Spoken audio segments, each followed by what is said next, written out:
Please explain the origins of the term Uncle Tom and why you argue the term has been misused and misunderstood throughout American history. Okay, this is a real issue with me, the whole Uncle Tom thing, is that some people that we're calling Uncle Toms is almost like you're giving them praise for something they're really not, right? If you go back to Harry Beecher Stowe's novel, Uncle Tom's Cabin. Now, Uncle Tom has some of the characteristics that we traditionally assign to our Uncle Tom, right? He was a faithful Christian. He was docile. He was not going to rebel and try to go against his slave master. That's all very true. But what Uncle Tom would not do is do harm to his fellow slaves, right? Uncle Tom was not violent. That is where I see Uncle Tom being different from the Samuel figure, all right? Now, in the novel, Uncle Tom is ultimately killed because his slave master wanted him to harm another slave, and Uncle Tom wouldn't do it, right? Now, because of this, Uncle Tom was ultimately, in the end, killed by two slaves that the slave master owns, who are Sambo figures to me.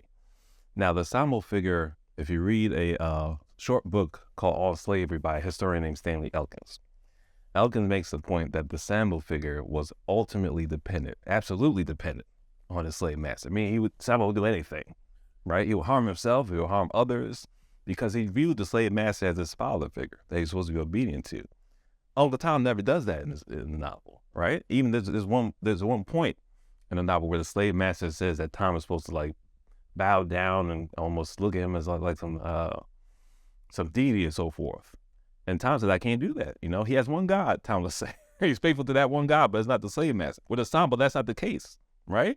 So some of these figures that we say are Uncle Toms or Uncle Tom types, that may be the case. But where I draw the line is this person doing harm to the community, all right? And some of these people they're not Uncle Toms, they're Sambos. So that's where I make the distinction, right? Uncle Tom, you can say a lot of things about him, right? He wasn't going to rebel.